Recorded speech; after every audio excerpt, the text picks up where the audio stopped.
ക്രിസ്തുവിൻ്റെ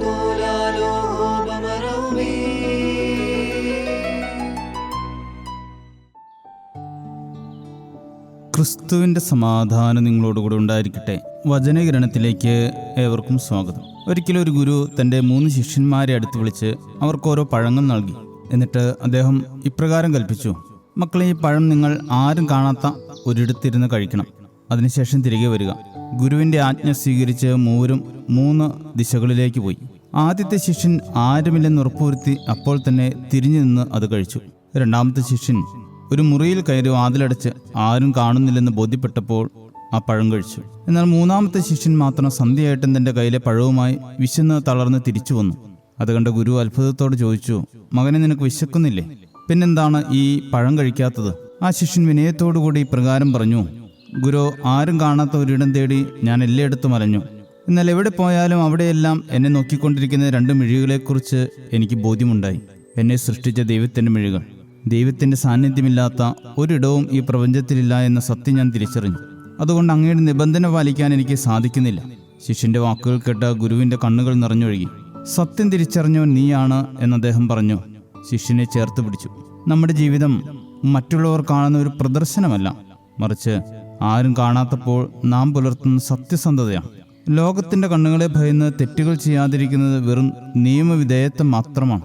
എന്നാൽ താൻ തനിച്ചായിരിക്കുമ്പോഴും തന്നെ നിരീക്ഷിക്കുന്ന ഒരു ദൈവിക സാന്നിധ്യമുണ്ടെന്നും തൻ്റെ ഉള്ളിലിരിക്കുന്ന ആത്മസാക്ഷ്യത്തെ വഞ്ചിക്കാൻ കഴിയില്ലെന്നും തിരിച്ചറിയുന്നിടത്താണ് ഒരാൾ യഥാർത്ഥ ജ്ഞാനിയായി മാറുന്നത്. ദൈവത്തിൻ്റെ ദൃഷ്ടി സകല മനുഷ്യരുടെയും വഴികളിലിരിക്കുന്നു. അവൻ അവരുടെ എല്ലാ ചൂടുകളെയും കാണുന്നുവെന്ന് ഇയ്യോബ് 34:21 പറയുന്നു. നാം എവിടെയായിരുന്നാലും ഏത് ഇരുട്ടിലായിരുന്നാലും നമ്മുടെ ഓരോ ശ്വാസവും ഓരോ ചിന്തയും പ്രപഞ്ചനാഥൻ്റെ മുന്നിൽ തുറന്ന പുസ്തകം പോലെയാണ്. മനുഷ്യ നേത്രങ്ങൾക്ക് മുമ്പിൽ നമുക്ക് മുഖംമൂടികൾ അണിയാം, എന്നാൽ ദൈവത്തിന് മുമ്പിൽ നാം നഗ്നരാണ്. ഈ ബോധ്യം നമ്മുടെ ഉള്ളിലുണ്ടെങ്കിൽ മറ്റുള്ളവരെ ബോധിപ്പിക്കാനല്ലാതെ ധർമ്മത്തിൻ്റെ വഴിയിലൂടെ നേരോടെ സഞ്ചരിക്കാൻ നമുക്ക് സാധിക്കും.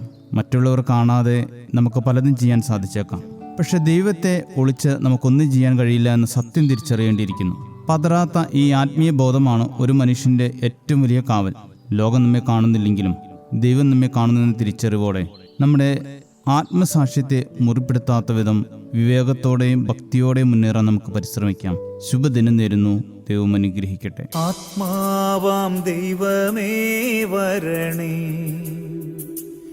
എൻ്റെ ഉള്ളിൽ വസിക്കാൻ വരണേ. ആത്മാവാം ദൈവമേ വരണേ,